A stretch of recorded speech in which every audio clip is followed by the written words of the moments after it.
What is up, minasan? It's your boy Shinman Takizo back again with another hero review.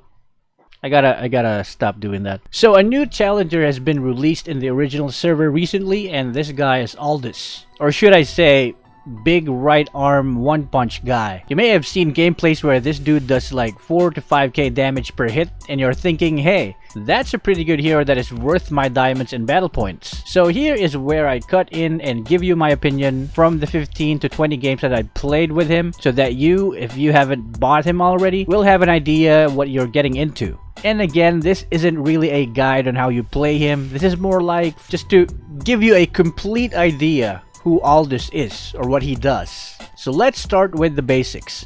Aldous is a fighter and his role is push/burst as they indicated. Now pushing towers and bursting down enemies is something he can definitely do, no doubt, but this only becomes a reality if two conditions are met within a given game. 1. You and your team reaches late game, and 2. You as Aldous must have done almost perfect last hitting through your skill 1 from the start to end of the game. This is true because of Aldous' skill 1. So let's talk about that skill 1, his one punch skill. Every time you use this skill to deal a finishing blow on any enemy, you get a stack as shown right here at the bottom. And I'm not gonna get into the math because, you know, F that, but the more stacks you have, the more damage your skill 1 is going to do. So what does this say? Aldous is the only hero right now that benefits greatly from last hitting. It is highly crucial for him to focus on stacking that skill 1 much more than getting into team fights early game. So if you haven't been last hitting minions or you hate doing it, you're gonna need to change your ways for this guy. Just think of it this way. Every time you last hit an enemy with skill 1, it's like you're leveling up the skill. If you're not last hitting, you're not leveling it up. And last hitting isn't really hard with Aldous. It's actually super easy. You just have to wait for the minions to be on low HP and use this attack minion button here after activating skill 1 to make sure that you punch a dying or low HP minion instead of a nearby enemy hero early game. And it only gets easier as you get more stacks. Easier to the point where you'll be literally one punching minions with it, giving you more stacks in the process. At around 30 to 40 stacks is where you start feeling that you can almost one hit minions. Even with a full tank build, 40 stacks on skill 1 gives a whopping 2000 damage per hit on minions. You can also get multiple stacks with one blow if you are lucky enough to last hit multiple minions at the same time, so keep that in mind. So what's bad about this? All of these things about skill 1 sound pretty good. The fact that you have to stack and focus on last hitting with skill 1 is the bad thing. You need allies that know and understand how your skill 1 works. They have to give you all the last hits. No questions asked. If you got an ally like a Vexana in lane, for example, you're gonna have a bad time. So probably, I don't know, switch lanes or something. And unlike other early game fighters like Jawhead or Martis that can participate and contribute in early team fights, Aldous must do the opposite and stay in lane and wait for minions that he can last hit, or else he would not get stacks and would have a completely useless skill 1 later on in the game.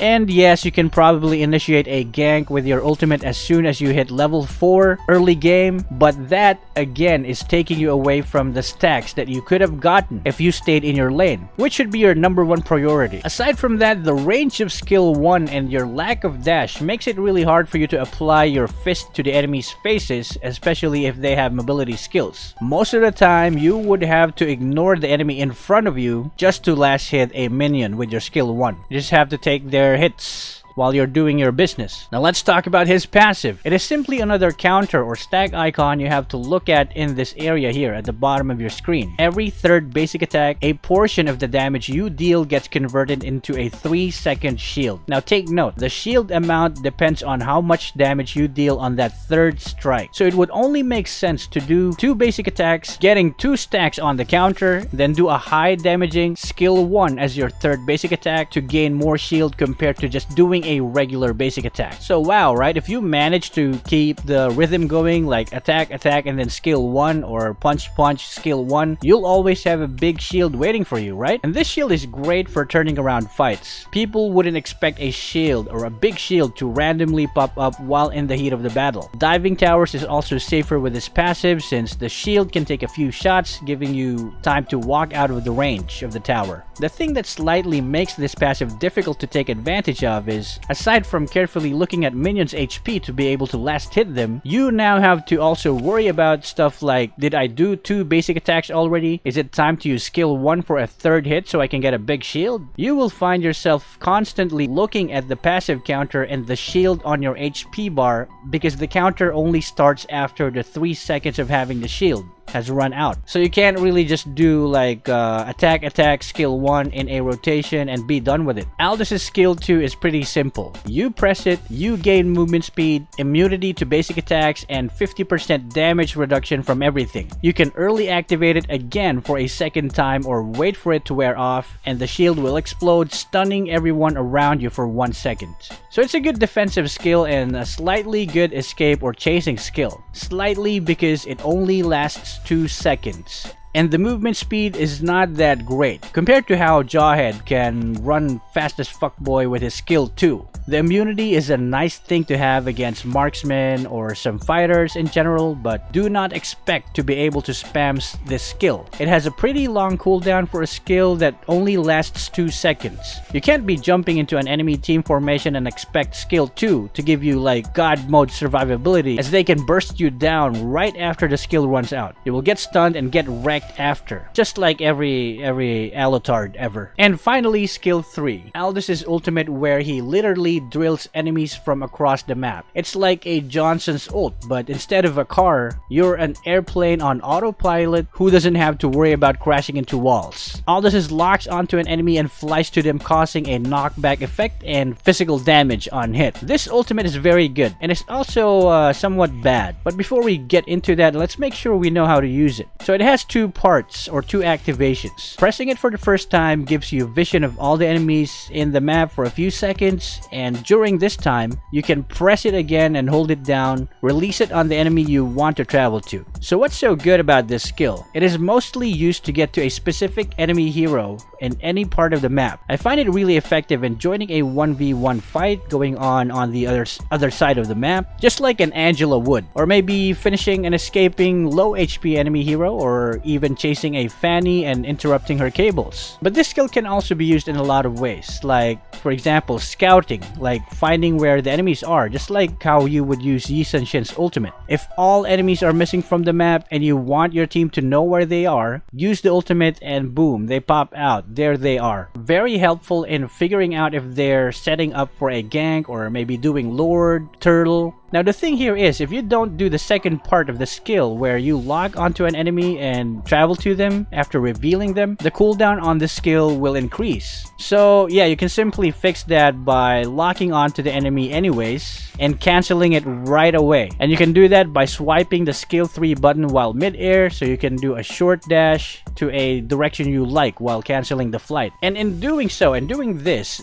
also makes this skill a fast travel skill, like a mini teleportation battle spell. Like for example, you're losing a fight or you're running out of mana, you can recall back to base, regen, and lock your ultimate to the enemy in the lane you want to get back to, or the lane you want to defend. Just cancel it once you're at your preferred drop off again if you don't plan to hit the enemy, by pressing and swiping the skill while mid-air. This skill makes it really easy to defend towers against split pushers if you save it just for that purpose. Okay, so this ultimate sounds good so far, so what's so bad about it? Well, for one, the cooldown is pretty long, and I guess that's understandable, for this is a global ultimate, right? Another thing is the ultimate requires coordination with your teammates. You need your team to be there when you ult. You have to ult on an enemy where an ally teammate is close by, or you have to wait for them to initiate the team fight before you use your ultimate. They must know, or your allies must know, how your ult works, so that once you have locked a target, they can look at the map, see where the target is, they'll know which one it is, and maybe back you up upon your landing or upon impact. Sure, you can lock onto a stray marksman farming in a side lane, but if there are 2 or more enemies and you go in alone, you're surely just gonna get stunned and kited to death. And you can't really get out of a fight once you've already went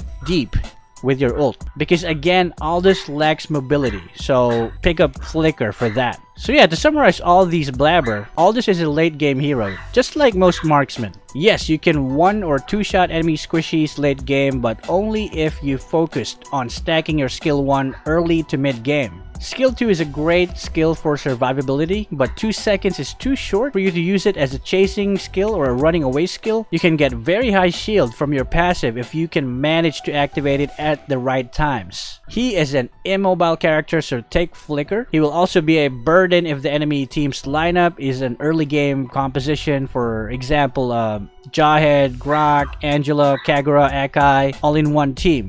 And notice what's missing there. A marksman. He will also have a hard time against enemies with dash or mobility skill because they can just keep their distance away from you, avoiding your one punch skill while chipping off your HP. Building him pure damage will get you kills, but will also give the enemy kills because of you dying to them in a split second.